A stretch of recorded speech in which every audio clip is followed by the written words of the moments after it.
again. If you're wondering about the close-ups, it's because I don't have a clicker to turn the camera on and have it start recording, because I'm doing this all on my own, so I don't even have somebody to push the button for me. Anyways, we are here today to talk about Hannibal, the Carthaginian general, and why he would be used as an overarching allusion for the Phantom in the Phantom of the Opera, as opposed to Faust, which was the allusion in the novel. And there are a couple of reasons for this.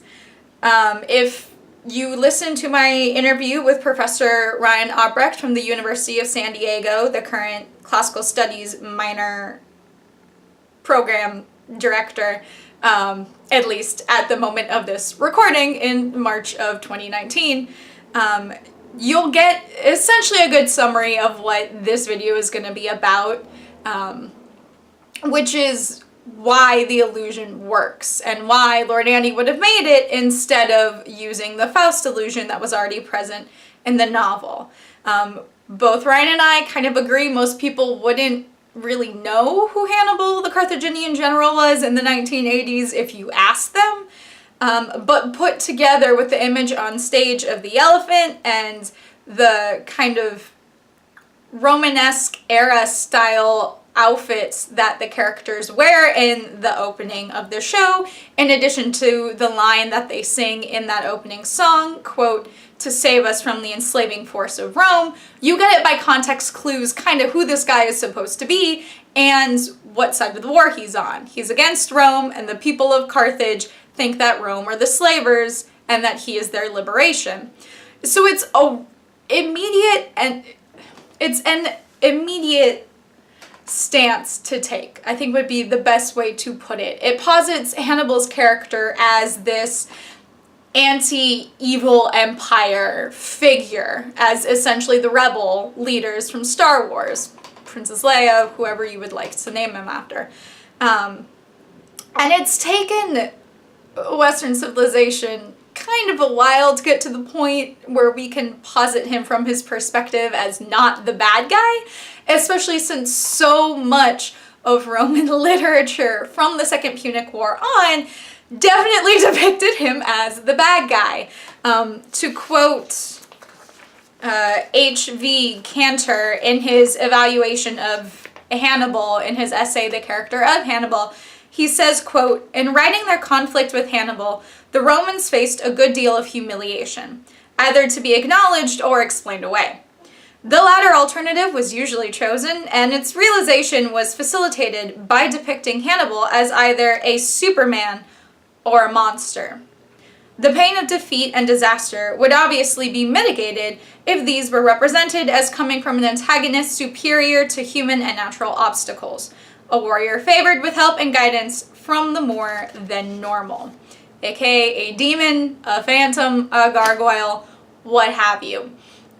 So the early Roman writers wrote about Hannibal as this kind of demon boogeyman figure, as Professor Ryan Obrecht states in the interview, who haunted the Roman psyche both during the war with his uncanny ability to be a better tactician than all of the Roman generals he faced until Scipio Africanus, essentially. And even afterwards, he was the common nightmare creature figure you told your stories, you told your kids about.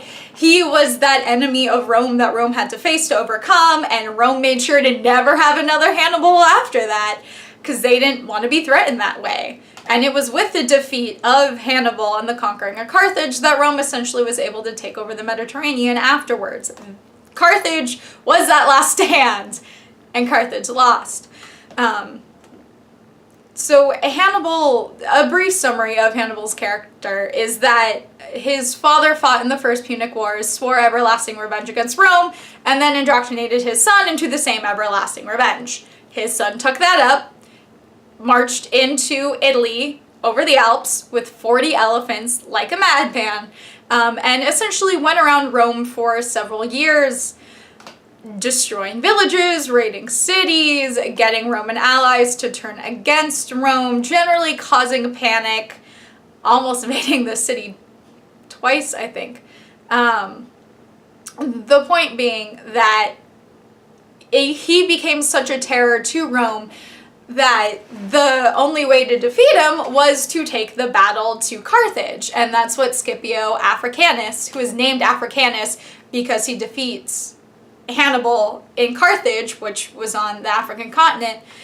Scipio Africanus takes the war to Carthage, and Hannibal and his forces leave Italy to follow. And it's on his own turf that Hannibal loses this war and flees to Phoenicia, I believe, and then eventually dies. Well, kills himself because he doesn't want to get caught, because then he'll be tortured and thrown in jail and paraded around to be humiliated as somebody who would dare try to stand up against Rome.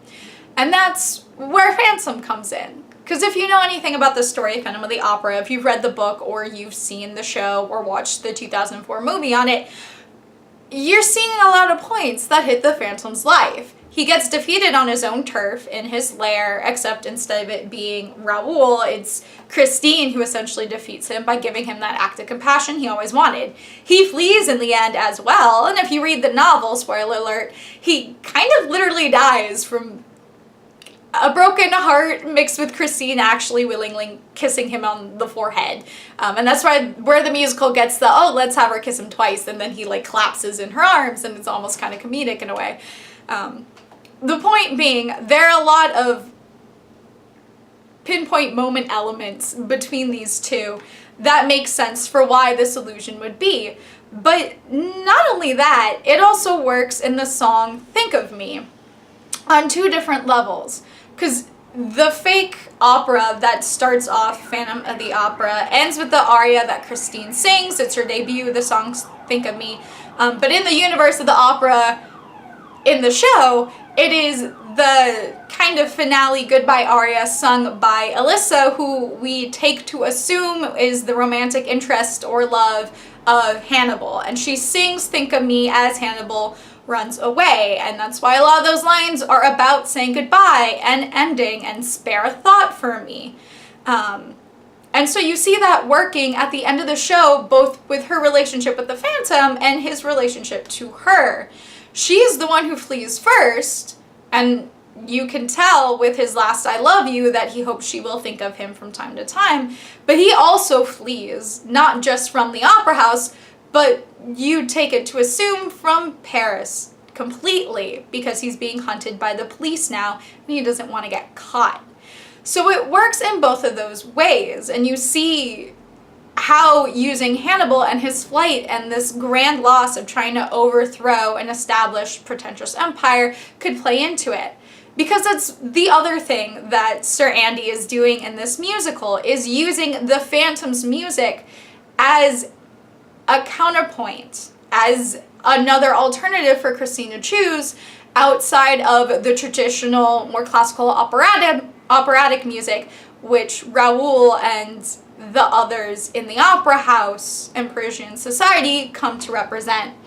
To quote a great essay on this by John Nelson, I may have said that wrong, titled Who Are You, Strange Angel? Multiple Personalities in the Phantom of the Opera, he quotes it like this, or he says it like this, quote, "The story requires that the music of the Phantom's opera is to be that of the outsider, off-putting and jarring, a strong contrast with the other musical worlds. Through the adoption of whole tone and dissonant styles, the Phantom's music presents a new, modern musical world that foreshadows the techniques of Debussy and Schoenberg." I apologize if I said those names wrong. I did not study music in undergrad. To parallel his belief in the new vocal sound of Christine. This musical modernism is not just a threat to the operatic stage, but the symbol of the Phantom's more general threat to the wider status quo. Fear of him represents fear of another unknown, the future. And so at the heart of this play, it isn't just about Christine trying to pick a man.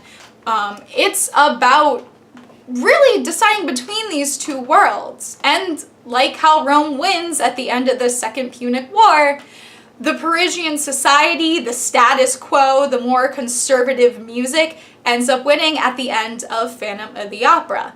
It's not the time for them to be overthrown yet. And the Phantom loses before he ever really began, at the moment when Christine asks him to think of me. See you around.